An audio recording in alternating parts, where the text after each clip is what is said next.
It is 2 minutes to 5. We're starting early because we need all the time. So, welcome to Kojo's Corner at the intersection of people, participation, power, and politics.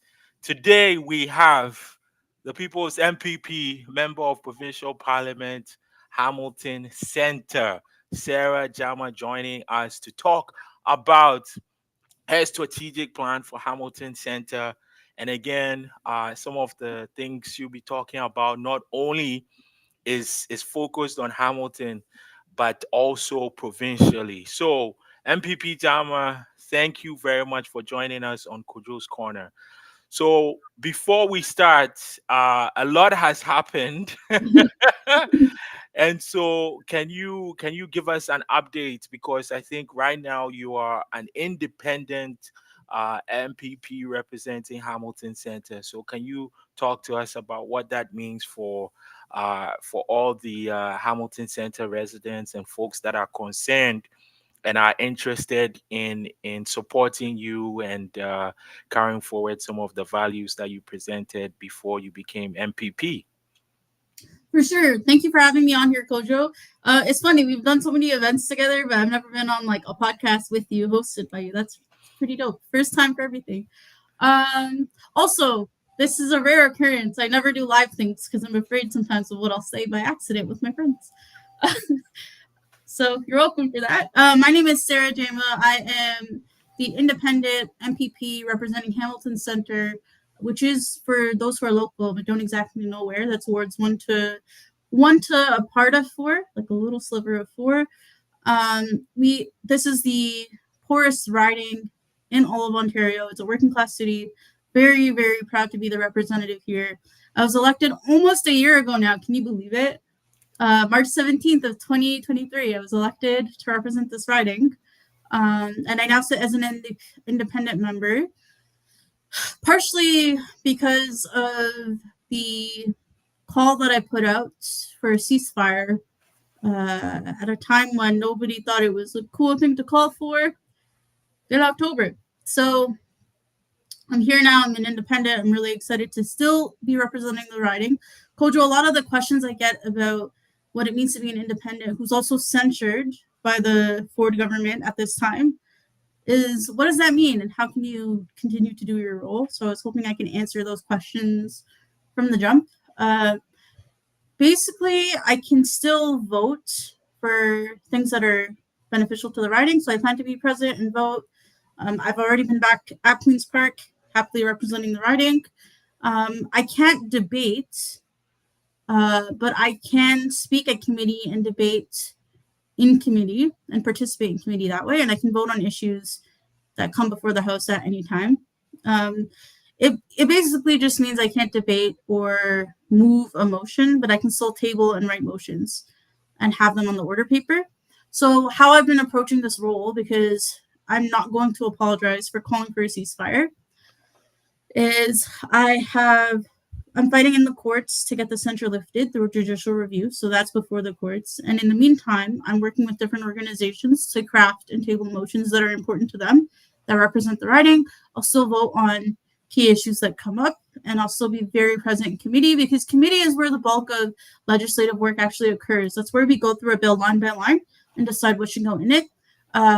Debates tend to be more theater, and we often tend to be debating empty chairs. So I'm still doing most of the role, if not pretty much all of it. And we also have a new independent riding association that has formed, called the Hamilton Center Independent Constituency Association, that's going out with me to knock doors and talk to folks in the riding about key issues. We're going out again next Wednesday at 6 p.m.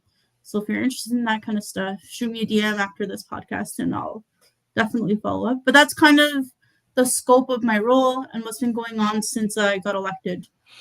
Can let's drill down on a couple of things that you said, because I think one of the things that, or one of the misconceptions is that you are not representing all your constituents, and you mentioned something that most people might not know, and Mhm. it is a thing, the committee work. So anytime there's a bill that the government puts forward, it has to go through readings. I believe Mhm. it's three readings. Am I right? Yes. So those three readings, that means that all MPPs from all the different parties and independent MPPs can sit on those committees to comb through what is in the bill, to add to the bill, to ask the government questions. So can you give us an example, because I think that's the hardcore work that MPPs do that usually are not in the limelight. So can you walk us through an example of that? Yeah, so there are multiple standing committees, and so for I'm trying to think of an example. So let's say I put forward a motion, or more specifically a bill. Let's say I decide to craft one with community, I put it forward. I would talk to an ally, either another independent or someone from the official opposition, who I've reached out to already about collaborating in the future, and many folks have been open to it. They would move that bill because I can't technically move it. It would go through debate and often would get sent back to committee for review, for changes. And at that point, I can participate in the line by line discussions of a bill, um, before it's brought back to debate between the larger house. And most of the time, when people are debating within the larger group, it's not every single member who's sitting through a debate. It's specific members who are supposed to sit through a debate at any given time. So not everybody is participating in all debates, regardless. Does that answer your question? Yeah, yeah, and I think again, this is for the Mhm. for folks that are watching. The other piece that I wanted to, and I know I've heard you say this a number of times, even Mhm. on other platforms and interviews, is the theater of the debates. Can Mhm. you expand on that? Because I think even on the federal level, the Samara Democracy Center have talked about how question period or question time, whether it's at the federal or provincial, it's just about theater. Can you expand on that a little bit so that folks watching can really understand what you mean by that? Absolutely. So every day, Monday to Thursday, there's about an hour of time allotted between 10:30 and 11:30. Sometimes it goes to 11:45, where independents and the official opposition get allotted time to ask questions to the majority government.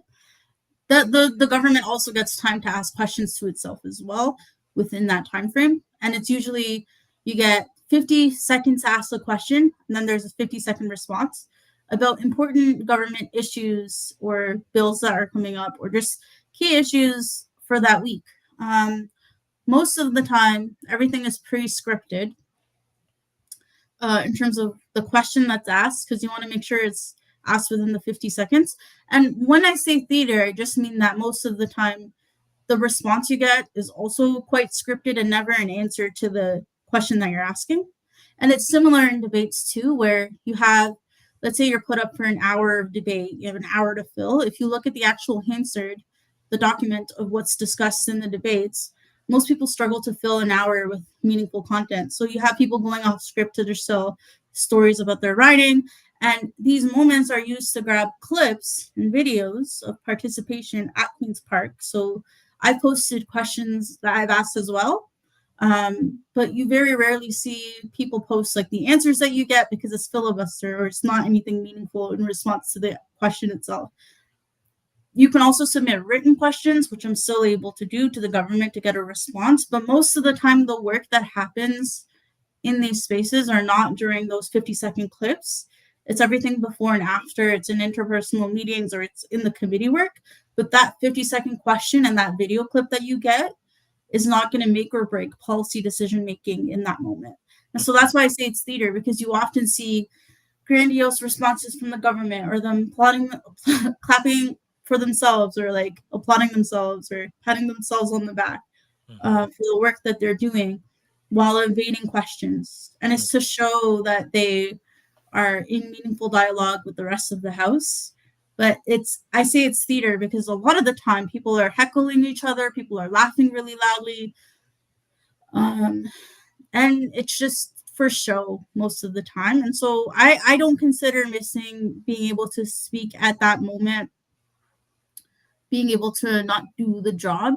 I think the important part of the job is everywhere else and not in the moment where I can clip myself trying to have a gotcha moment to Ford or whoever else. I think I don't really need to be.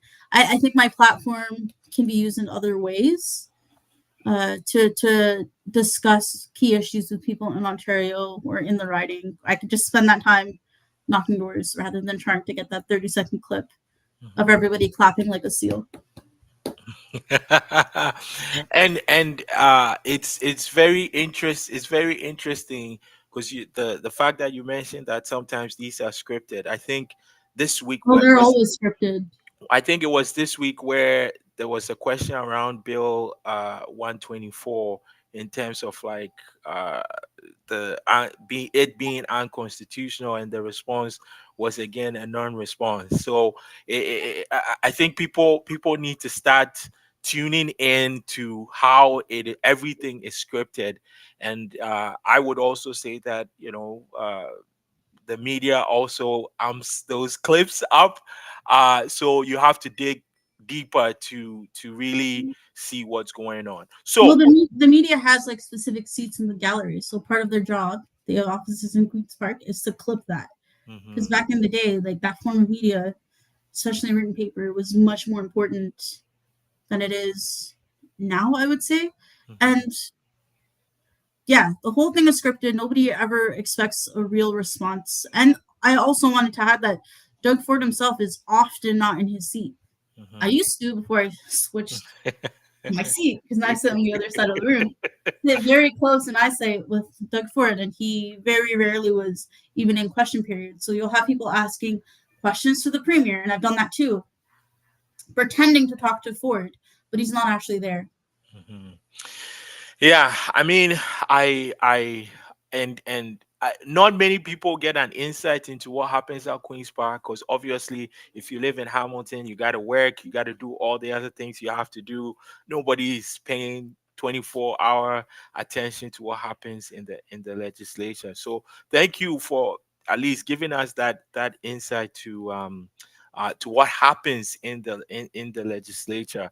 And I'm hoping that people that are watching this to also start participating, because what we've seen is that the lack of participation is what ends up uh, um, harming all of us. I think the last provincial election, what, 30% or something voted, right? And then now we have a majority government that is able to do all the things that we are seeing. So, anyways, let's transition now to the things that you are prioritizing for Hamilton Center.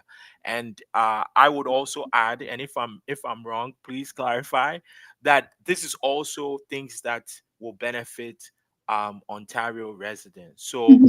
I think you released a strategic plan.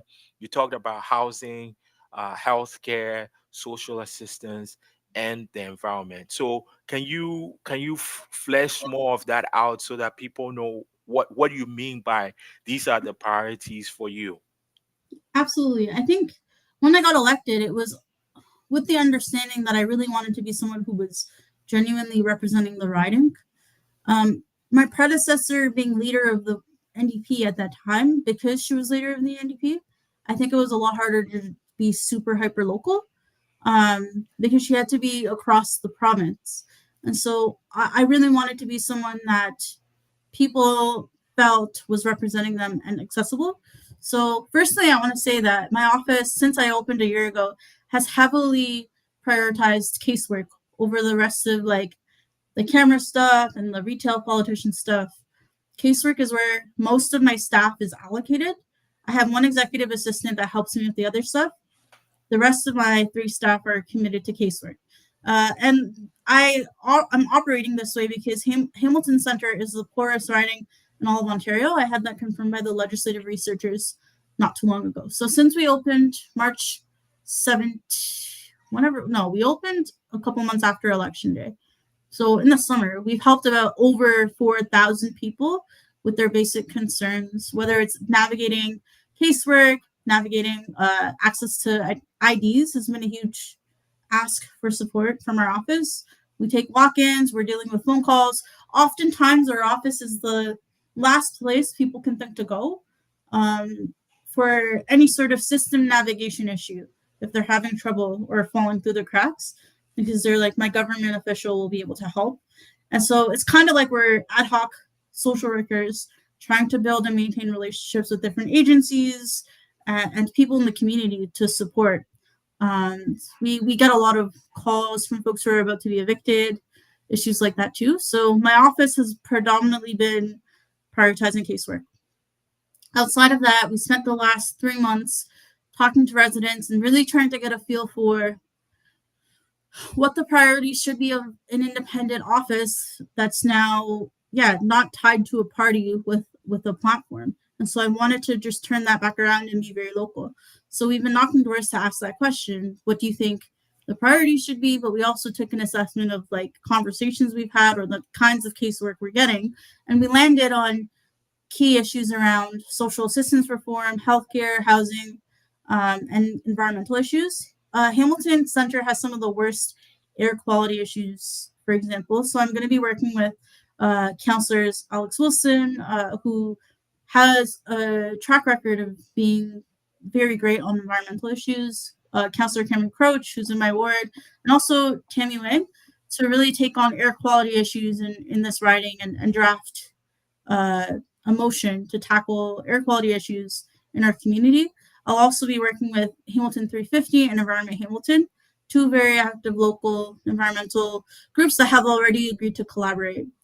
And so I see my office, using that example, being a facilitator between, the riding, key players, and also key community groups and individuals in the riding who have a key issue they want to take forward, and facilitating that being written and drafted into law to the best of my ability, rather than doing what we mostly see from electeds, which is like, I have this great idea and therefore I am putting it forward and therefore I am doing a press conference.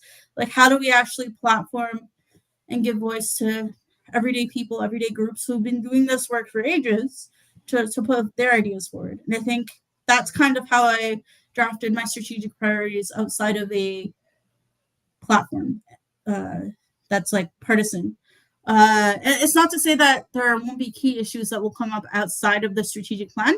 I just wanted to give the riding a chance to understand the direction that our office is heading. So the strategic plan you're talking about is available at my website, www.sarahjama.ca, but we're also mailing it out to every single door in the riding. You should be getting that in a couple weeks if you live in Hamilton Center. Other key issues that we're taking on, like I said, are social assistance reform, housing, and healthcare. On social assistance, for example, I worked with, before being censured, I already tabled a motion to double ODSP, but I reached back out to the ODSP Action Coalition to also figure out drafting motions together to better ODSP. They had a really good pre-budget delegation submission brief that they used to then write a motion to change social assistance in two ways. The first way was making sure that the housing benefit portion of OW, Ontario Works, and ODSP were tied to the average market rent in the area that you live in. So if you're on social assistance, you know that it's impossible to find a place to rent on those wages, whether you're on ODSP or OW. And so they're asking that we don't just look at it as a lump sum. We tie the housing portion of the benefit to the rent costs in the area that you live in. Like I said, Hamilton Center is the poorest riding in the province, and so we get many calls from people who are being evicted who actually are on social assistance.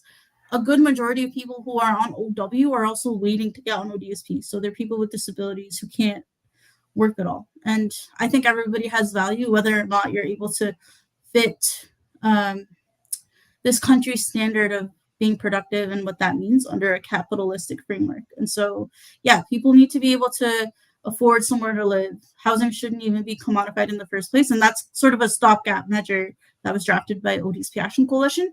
The other thing that they put forward that we put forward together was getting rid of the clawbacks that you get if you get married when you're on ODSP. So right now, if you're on ODSP and you marry someone, you lose 50% of your ODSP benefit, and that's a really archaic way to look at marriage, and it's why 90% of people on ODSP remain single because they don't want to receive a clawback like that, and you don't really see that for any other government service.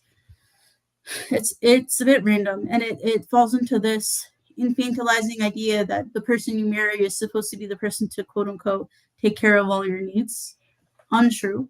And two disabled people could get married, and then you get your benefits clawed back. What does that serve? Um, okay, that's social assistance. I Can talked can a little bit can about air can quality. yeah, can let's stay on the social assistance for a Okay, second. sure. You mentioned something, and I'm you know me. I like to quantify and factify. Mm-hmm, Factify might be a new word. Factify some of the things you're saying. So mm-hmm. you said that Hamilton Center is one of the poorest ridings in the whole of Ontario.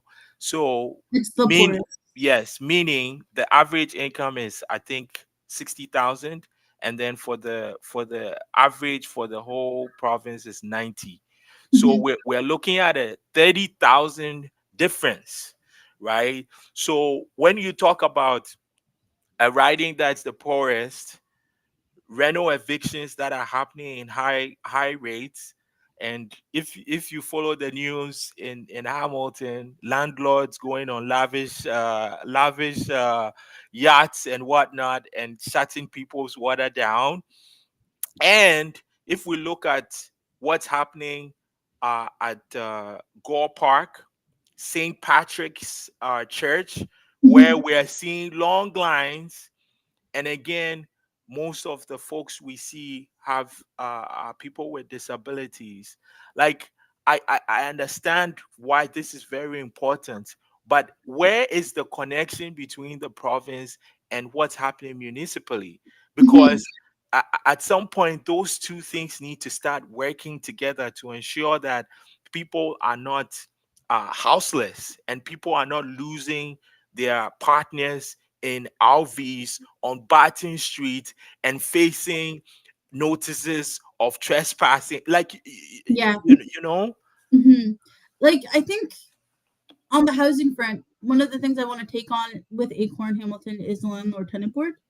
That's a huge issue in terms of that process being manipulated and used in a way that it like the system is broken, and so a lot of people are being harmed through the landlord tenant board as it is.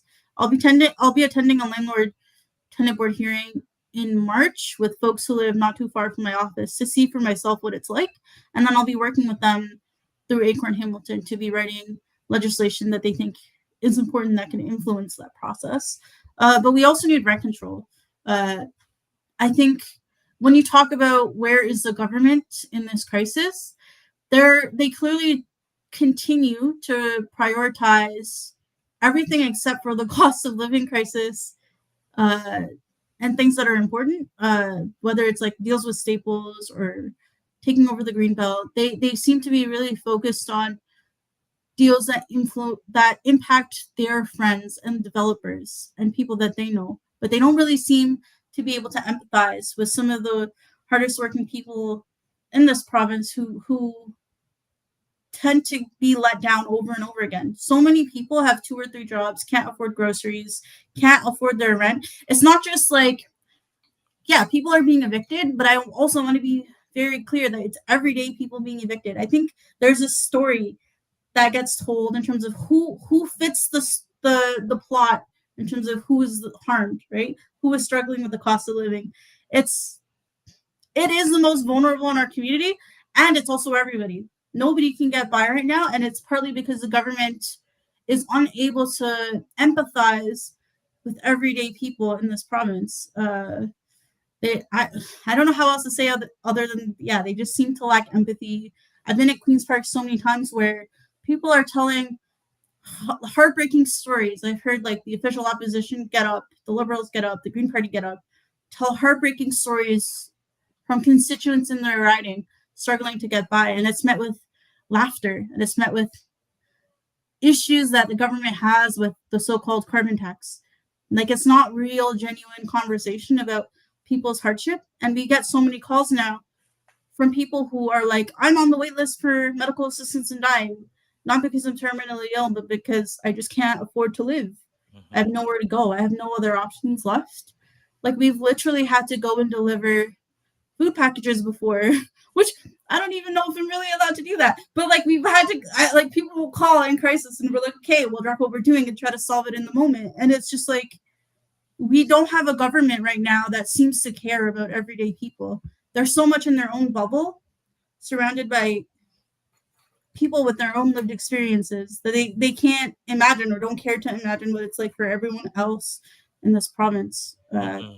We need a moratorium on evictions, full stop. We need real rent control. Um, I'll give you an example. I am a renter. I'm probably one of a handful of renters that's elected, and my rent right now costs half my income, and I'm elected. I don't know how anyone is getting by, um, who's not part of like the political class. That's a ridiculous. That's a ridiculous amount of money to even just pay for rent. So yeah, I hear you in the question of like who is responsible. We need a government that stops offloading responsibilities onto municipalities while also not matching that offloading of Mhm. responsibilities with money. Mhm. Mhm. Uh, I think cities are doing what they can. They could be doing more, but partially the barrier is just not enough investment from our province. Um, yeah. Yeah, I want to read something to you because I saw this and I was shocked.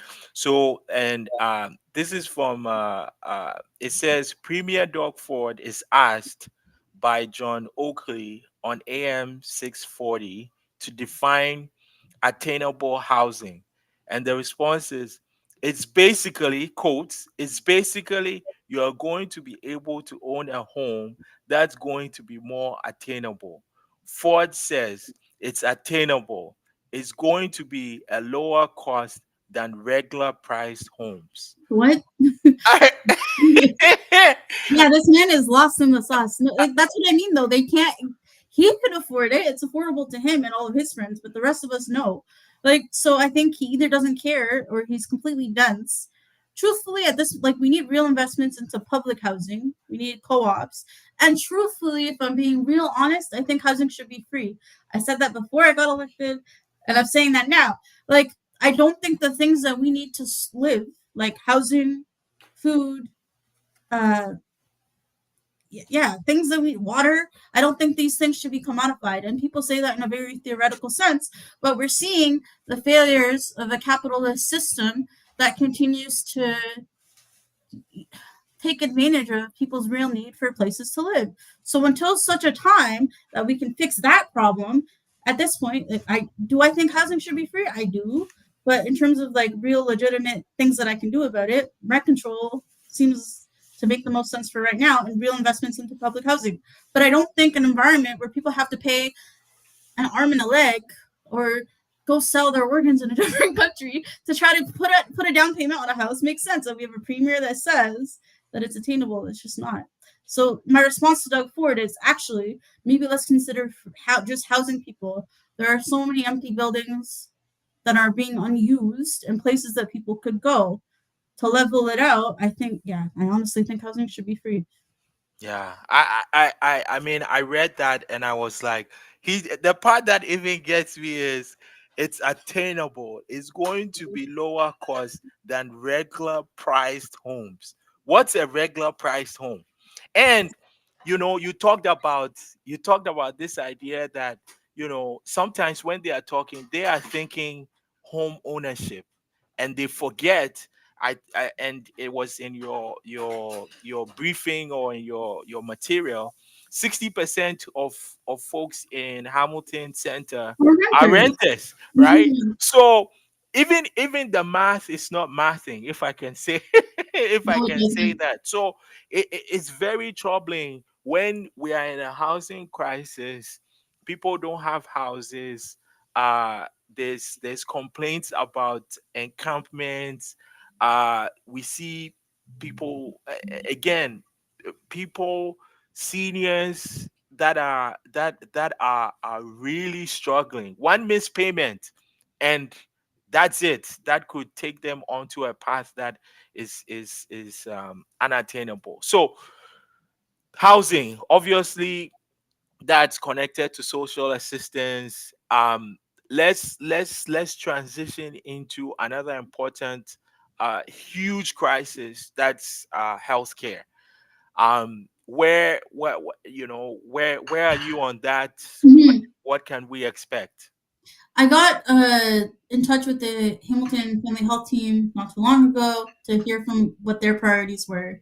They had a really good submission, a pre-budget submission, and right now it seems that the priority is just funding. People are being underpaid. There are nurses who are living in their cars. People are expected to carry the weight of our broken healthcare system on their backs, and then are being vilified for moving into the private sector, which is a crisis that Doug Ford and his government manufactured. They underfunded strategically our healthcare system and then said, oh no, this thing is broken. We have to put money into the private healthcare system that they're now funding instead of funding our public system. So people cannot, they're waiting in their ERs for hours at a time. Most people don't have a family doctor that's reliable, if they have one at all at this point. And yeah, our healthcare system is falling apart before our eyes. We need our government to stop funding the private sector and put money back into the public sector so we can fairly pay workers and nurses and PSWs who are doing some of the hardest forms of care work. They're not exactly all nurses and they're not doctors, but a lot of them are doing the hardest forms of care work in our community, and it's completely falling apart. There's not enough workers. The retention is bad.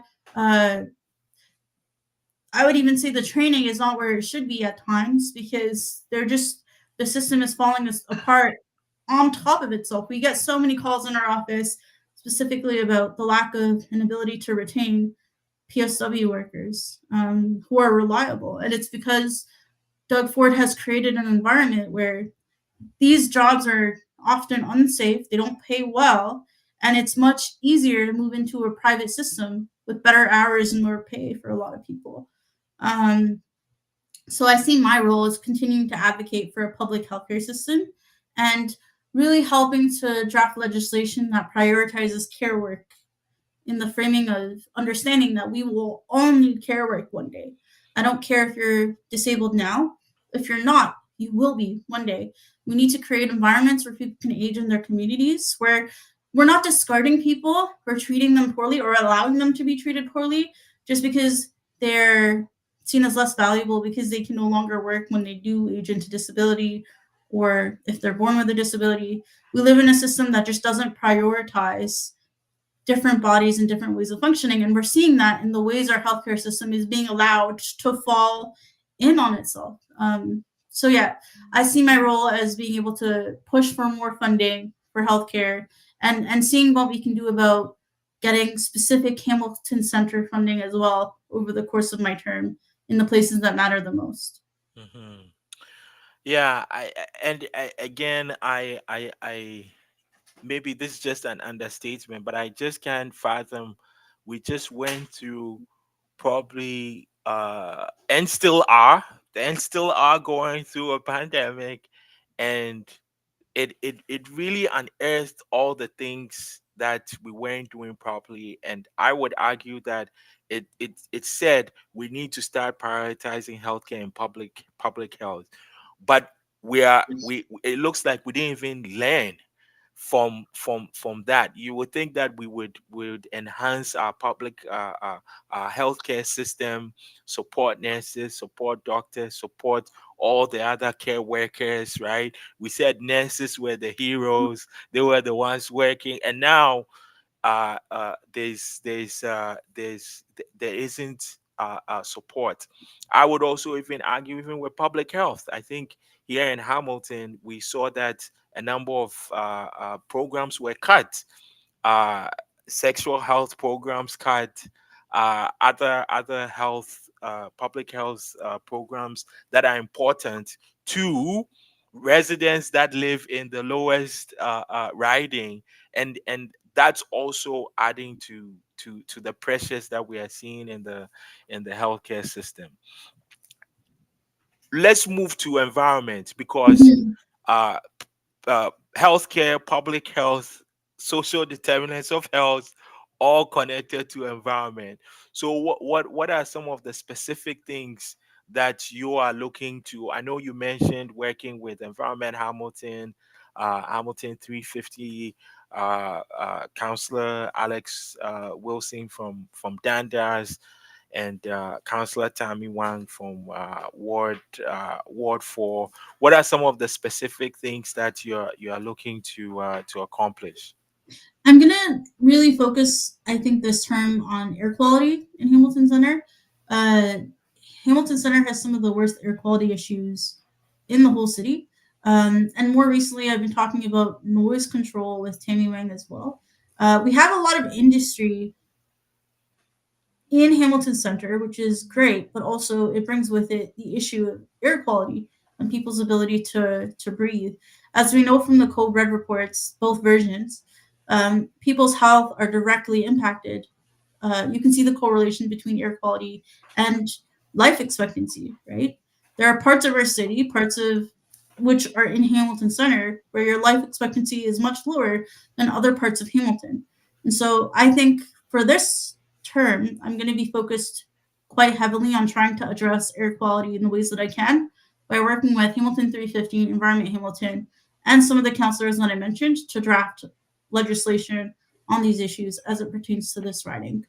Obviously, there are other issues too. I'll be putting out a statement on the Enbridge fiasco very soon, probably next week.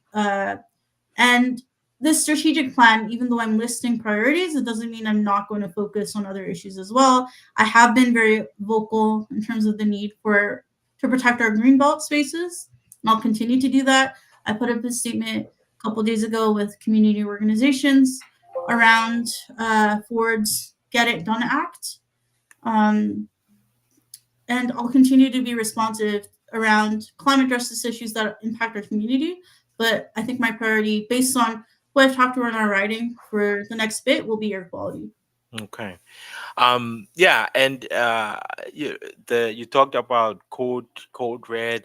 I think that's an old report, but the results are still the same, and I would even say that it's even uh, the the gaps have even widened because of Mhm. what we saw during the pandemic. So um, what I wanted to ask you, or maybe transition to, is how can Hamilton Center residents connect with you and stay involved? And I Mhm. ask I ask that question because as I used to work with you, no longer work with you, but uh, we've always seen that if people are not involved, there's a high probability that they won't be able to know what their government is doing Mhm. provincially, municipally, federally. So now that you're an MPP, an independent one, by the way, how can folks get involved, whether it's with your office or with some of the priorities that you've outlined here today? How can they get in touch with your office? What would you suggest they do? How can they connect with some of the other things that you are working on in Hamilton? I think the best way to get your hands dirty on political issues that impact that are provincial in nature would be to get involved in the newly formed Hamilton Center Independent Constituency Office. So there's a difference, right, between the MPP office, which I have to take everyone's issues in and do casework, and we have to support everyone because it's a public office, and the political branch of the Hamilton Center Riding Association, which can literally, which is going out on doors, talking to everyday constituents, uh, and getting politically active in that nature. Uh, outside of the theater of Queen's Park. So we'll be going out and doing events on key issues in the riding through the Riding Association. There's about 60 active members so far, and we're looking to expand it. So if you have the energy and the time and you can commit to a monthly meeting, we have an outreach committee in the Riding Association right now. I would really urge you to get involved and meet cool folks there who care about provincial issues and are channeling their energy through the Riding Association. I can post up the information on my account after this call. That's one way. Another way is if you're interested in not like the hands-on work, political work of the Riding Association, but you're more interested in research and you want to help with motions and ideas to be tabled at Queen's Park. We are going to be launching a platform online for people to submit their ideas for different motions that we should table. MPPs can table an unlimited amount of motions. You only get one date to debate your bill anyway. So I want to put forward a ton of ideas for anyone who's elected to take up if they want to take up and move. If not, my next ballot date is in 2025, regardless, and I'm hoping that the censure will be lifted by then so I can debate. Until then, we'll be creating a submission platform on our website, which I'll launch very soon. And that's the best way for people to submit their ideas for me to table motions or even submit written questions to the government as well. So I'll keep you posted on that, Kojo, and anyone else who's interested in that. But I think the fun stuff is the Riding Association work, because that's when I believe people power is more influential than the theater at Queen's Park. So yeah, it's great to put your ideas in front of Ford. Will they vote on it? Probably not in our favor.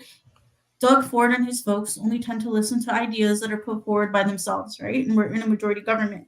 The real work is making sure that good people are elected in 2026 and getting that voter turnout up so that we're not stuck with a Ford government for another 4 years. And that's kind of the work that the Riding Association will be doing and meeting with everyday folks and knocking doors to get people politically engaged and ready for 2026. I think that's where the real fight is.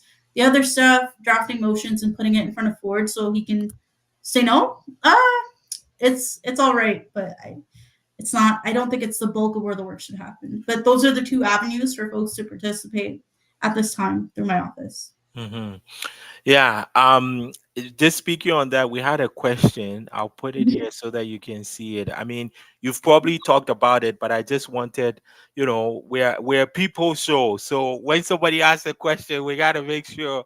So the question is, how can the public meaningfully engage with activities in the legislative assembly? That is, public access seats. Is it useful to fill them?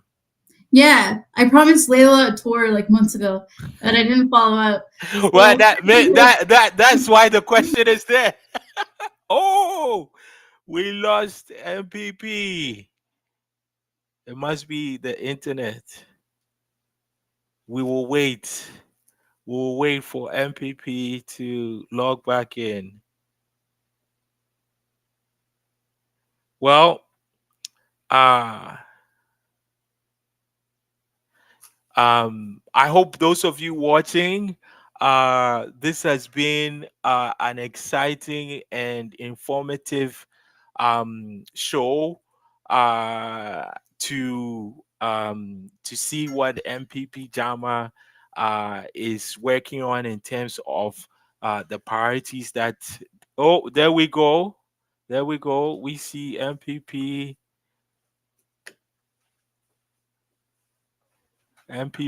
Jama. Are you there? yeah, sorry. This is live podcast, folks. This is Sorry, what happens. This is what happens. I'm You in my know. office, but I didn't plug it in because I don't know for what reason. My bad. It's all good. So you were answering Layla's question. Yeah, so the public gallery is open at any time. The most interesting part to come see is question period. So that's the theatrical part where everybody's yelling at each other and pretending to answer the questions and calling each other out of their names without actually doing so. And the most respectful way possible, people are the most outrageous. So that's between the hours of 10:30 and 11:30, sometimes 11:45. But anyone can go and access the public gallery, so long as you're not wearing any political materials. You're allowed entry. You can also enter at any point, really, uh, but sometimes it's just boring. Uh, and also, I'll give you a tour. Message me again, and I will tell you when I'm back. I'll be back on Monday. So, Okay, good. Um, we have about 15 minutes or so. So I wanted to talk about 2026. mhm, You've mentioned it already. Where do you see the future of the province? I know obviously your eye is on Hamilton Center mhm. and Hamilton in general, but in 2026, how do you see the future of this province? Because now I think the showdown is formalized. We have Doug Ford, Mhm. we have Marit Styles, we have Bonnie Crombie, we have um, Mike from the Green Party. Mhm. Am I missing anyone? I don't want anyone to come and tell me. No, So where how do you see things?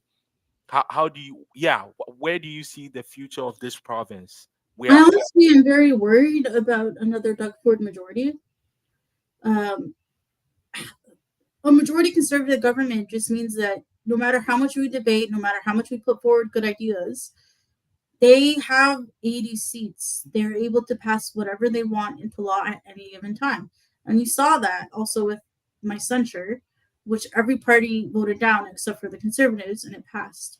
So there's a very it's very easy for, in my opinion, abuse of power to occur because they just have so many seats. It's very important that he's defeated in the next election, or there's at least more of a level playing field where it's not a majority. So real ideas are actually considered and honest debate can actually occur. I worry about what it means for our healthcare system, our education system, both of which have been extremely underfunded funded and gutted. I worry about all of our transportation systems, which, yeah, I just think the province is heading in a really terrible direction under Ford's leadership. And we don't have any other choice but to vote him out. I know a lot of folks are tired of everybody saying that every election, that there's a lot at stake, and a lot of people have tapped out because they feel it doesn't influence them anyway. But we're seeing the very real impacts on opting out of voting, of not seeing voting as a form of harm reduction at this given time until such a time where we can replace this political system in its entirety. I don't think the revolution will be led in the West. Uh, so until such a time, like, it's important for people to do what they can to not allow for another 4 years. And so in 2026, I'm really hopeful that he's defeated. Um, I know there's not a lot of political options. Like, I do hope that the official opposition forms government.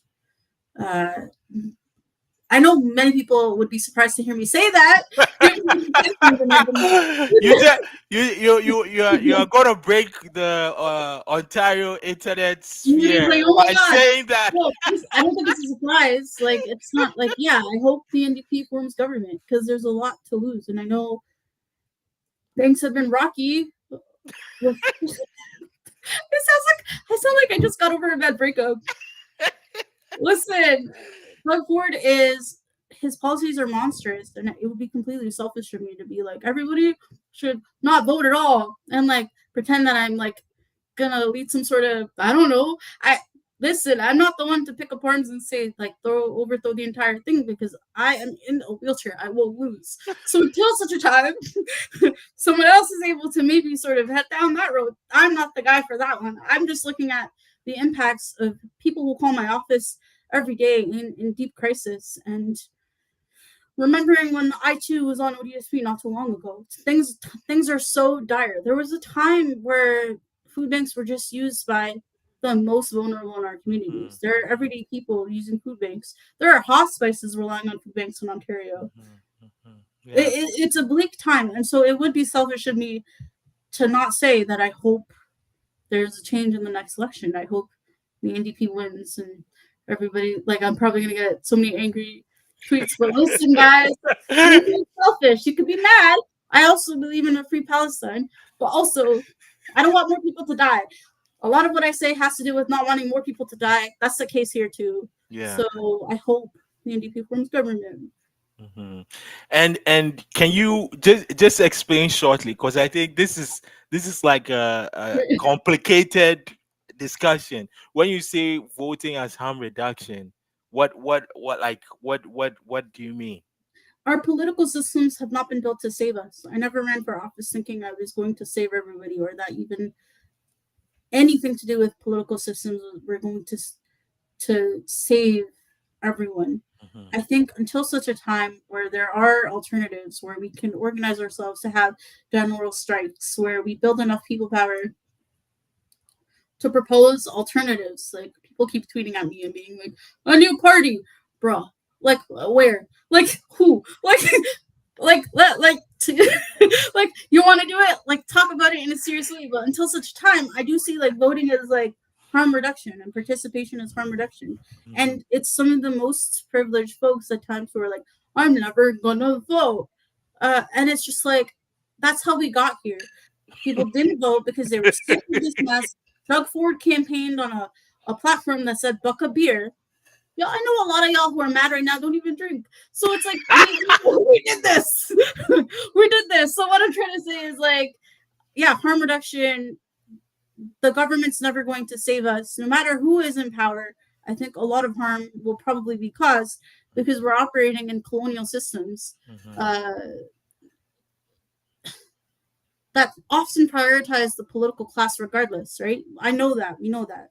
I'm just trying to say, can we not elect the guy who campaigned on the buck of beer thing? Hmm. SubhanAllah, like, we need something else. So, and that's what I mean by harm reduction. Do Yeah. that, but also, like, still organize your workplaces. Also, Yeah. still join your union. Also, Hmm. still participate in mutual aid. Do what you can from the places that you are in to mobilize people for alternatives. But Yeah. I don't think the revolution will be led here in the West. Hmm. There's so many people that are lost. And if the revolution started with certain people here at the helm, I don't know if I'm gonna follow it, because I'm gonna be like, I don't know where I'm gonna end up with y'all after you overthrow everything. Like, what? It has to be led by my people too. But that's a different conversation about, like, listening to indigenous voices and other things, because, like, Yeah. that's a whole other conversation that's important to have, not on this podcast. Yes. Yes. Don't it's time, and we have to get rid of beer, buck a beer man. It just has to happen. So Yeah. NDP, and please not Bonnie Crombie, please. So let's end on a lighter note. You know me. You know Okay, me. thank you. Sometimes I take negative energy and I try and turn it into positive I energy. thought that Maybe was pretty positive. yeah, no, it was, but I just sometimes, because I know you've been through things that some of us have never been through, but Why I just wanted to show this, and are turn it you into positive. showing No, because this is what happens, right?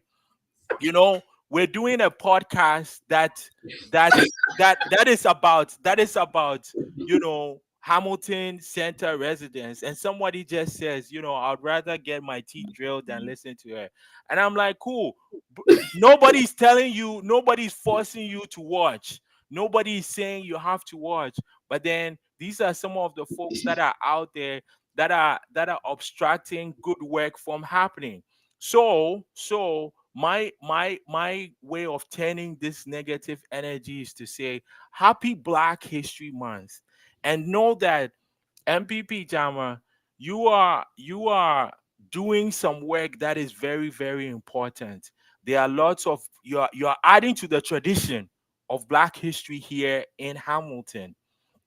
There are lots of young people that are looking up to you and saying, if Sarah Jama can be my MPP, that means that I can do things. If Sarah Jama can start a non-for-profit organization to support folks with disability, disabled folks, I can start my own organization. If Sarah Jama can feed 10,000 Hamiltonians during a pandemic, that means that I can go out and organize, right? So Mhm.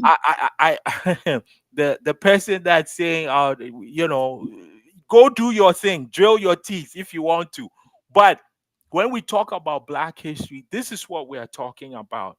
The fact that Black communities are always trying to improve the society that we live in, right? And sometimes we do it while thinking about other communities, but then we are seen as the divisive folks. We are seen as the ones that are causing trouble, the ones that are problem makers. So the positive note is, this is Black History Month. This is Black Futures. This is us celebrating Black women doing things for not only your respective community, but for Hamilton and for the province. Your motions that you talked about here today, this is going to be huge.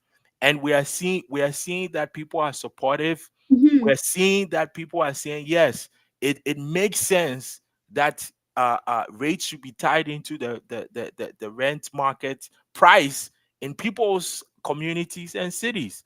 Mhm. So uh, I just wanted to end on that note so that people realize that, we are all doing this to better the city that we live in, the Mhm. province that we live in, the country that we are living in, even though we have to deal with harm reduction and all and all of that. So I just wanted to end on that note, because Mhm. sometimes we are you- I shouldn't say we, you you are dealing with all of these things, and people underappreciate all the work that it takes, the team that you have at your office that are supporting people day in and day out, that Mhm. are also writing motions, reaching out to community organizations, hearing some of the stories that you wouldn't even think are happening in Hamilton, right? Yes. The long lines at Gore Park, which you have attended, you have been serving food, you have been talking to people. So just wanted to mention that and say happy Black History Month, happy Black Heritage Month, happy Black Futures for you. And I'll give you the last word. Wow, a lot of pressure. Thank you everyone for listening. Happy Black History Month. Also, at the very least, I hope I debunked some of the mythology on Twitter that I'm this big, bad, angry person. I genuinely am not. Half of the time, I'm a troll in real life. So, yeah, I'm just some person who cares a lot about a lot of different issues, and I hope that came across. And if you need anything, the way to reach me is at my website, www.sarahjama.ca. And to the person who wants to drill his teeth in, I too need a dentist appointment very soon, and I hope you find yours. Thank you. Much love, much love. I have Sarah's website. Please check it out. And again, if you are a Hamilton Center resident, please get in touch with Sarah's office. If you are not, and you are just living on the Hamilton Mountain, Hamilton West, Ancaster, Dundas, Flamborough, Hamilton East, Stony Creek, wherever you may be. There might be some folks that are not even living in Hamilton watching this. We appreciate you. If you want to connect with Sarah, please do so. There's the website. And I know that Sarah has been building community here in Hamilton. And sometimes that community overlaps with different folks, union folks, black communities, indigenous communities, and many communities, because she's one that is always about building, and that is what the black tradition is about: building, building better communities, building up black youth, building up our society. So yes, if you want to join that, you can connect with Sarah Jama. Thank you for listening and tuning in to Kojo's Corner, right at the intersection of people, participation, power, and politics. This episode was really, really great because This is the first time on Kojo's Corner we've had a politician talk to us. So thank you, Sarah. And Sarah started our Black History Month edition. We have some other Black women that will be highlighting in our Black History Month edition that is going to bleed into International Women's Day and International Women's Month. So stay tuned.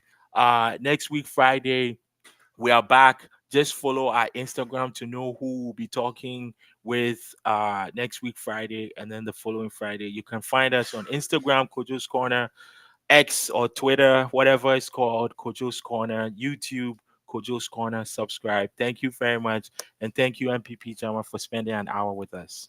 Bye, everyone. Thank you, Kojo. I'll see you tomorrow. Bye. Bye.